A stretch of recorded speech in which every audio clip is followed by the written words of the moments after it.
السلام علیکم دوستو، میرا نام ہے نعمان علی اور آپ دیکھ رہے ہیں وی اینڈ ورلڈ۔ دوستو آج کی اس ویڈیو میں ہم بات کریں گے دیوار چین کے بارے میں۔ دوستو انسانی معاشرے کی تاریخ زمانہ قبل از تاریخ سے ہی خانہ بدوش حملہ آوروں اور متمدن انسانی آبادیوں کے درمیان آویزشوں اور چپکلشوں کی کہانی ہے۔ قدیم انسانی معاشرے کے ان ابتدائی چپکلشوں کا نشانہ آج دنیا کے کسی ملک میں بھی اتنا واضح نہیں ہے جتنا ہمارے ہمسائے ملک چین میں ہے۔ دوستو چین کی عظیم دیوار چین انسانی معاشرے کی انہی قدیم آویزشوں کی علامت ہے۔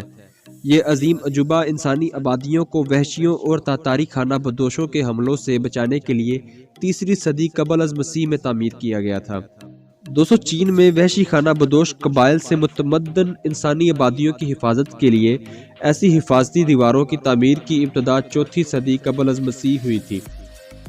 بعض مورخین کے نزدیک حفاظتی فصیلیں تعمیر کرنے کا آغاز چین کے شہروں کے گرد حفاظتی فصیلیں تعمیر کرنے کا نقطہ آغاز ثابت ہوا ہے۔ دوستو تیسری صدی قبل از مسیح میں چین کے شہنشاہ شی ہوانگتی نے مختلف ریاستوں میں بنے ہوئے اس ملک کو اتحاد کی رسی میں پرو کر ایک مملکت بدل دیا تھا۔ 221 قبل از مسیح میں اسے سارے چین کا شہنشاہ تسلیم کر لیا گیا۔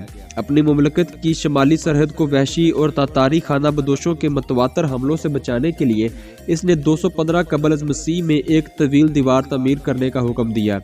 دوستو اس کام کے لیے شہنشاہ نے اپنی مملکت کے ہر تیسرے شہری کو جبری طور پر اس دیوار کی تعمیر پر لگا دیا۔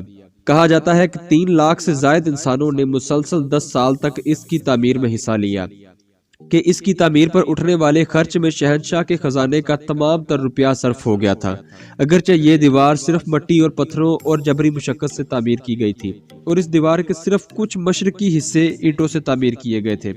دوستو شہنشاہ شی ہوانگتی اس دیوار کی تعمیر اور اتحاد چین کے علاوہ تانبے کا ایک نیا سکہ جاری کرنے، ریشم کو رواج دینے، اوزان اور پیمانوں کو ایک معیار پر لانے، ایک بڑی نہر اور کئی بڑی بڑی شاہراہیں تعمیر کرنے کے لیے بھی مشہور ہے۔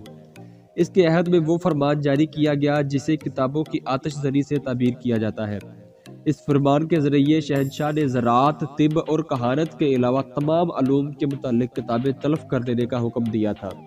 دوستو ہین خاندان کے بعد چین پر تھوڑی مدت کے لیے کئی اور حکمران خاندان برسر اقتدار آئے، مگر یہ سب اپنے دیگر داخلی امور میں اتنے الجھے رہے کہ ان خاندان کے کسی حکمران نے بھی اس عظیم حفاظتی دیوار کی تعمیر و مرمت پر توجہ نہ دی اور صدیاں گزر گئی۔ 1234 عیسوی میں چین خاندان کو چنگیز خان نے اقتدار سے محروم کر کے چین میں منگول خاندان کی بنیاد رکھی۔ چنگیز خان کی تاتاری افواج عظیم دیوار چین ہی کو روند کر شمالی سرحد سے چین میں داخل ہوئی تھی۔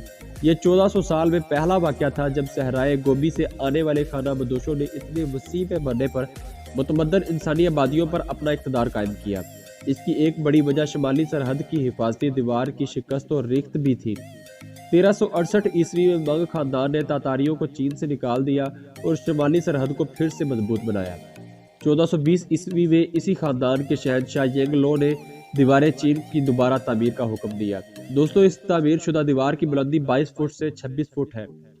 دیوار زیادہ تر پتھروں سے تعمیر کی گئی ہے۔ اس کے درمیانی خلا کو مٹی اور اینٹ روڑے سے پر کیا گیا ہے جس کے اوپر اینٹوں کا فرش بچھایا گیا ہے۔ دوستو دیوار کی شمالی طرف کنگرہ دار مورچے رکھے گئے ہیں اور تقریباً 180 میٹر کے بعد نگہبانی کے لیے ایک چوکور مینار تعمیر کیا گیا ہے جس میں وقفوں کے بعد محرابی طاقچے رکھے گئے ہیں۔ انہی میناروں کی چھتوں پر مشاہدے کے لیے بالا خانے بھی تعمیر کیے گئے ہیں۔ اہم دروں خاص طور پر پیکنگ کے شمال میں کاروانوں کی گزرگاہوں کے قریب دیوار کی 2 گنا شاخیں تعمیر کی گئی ہیں جن سے یہ مقامات وحشیوں کے حملوں سے مامون ہو گئے تھے۔ دوستو اس کی تعمیر میں تقریباً 4,72,77,596 کیوبک فٹ مٹی اور تقریباً 1,57,59,318 کیوبک فٹ پتھر اور اینٹیں صرف ہوئی ہے۔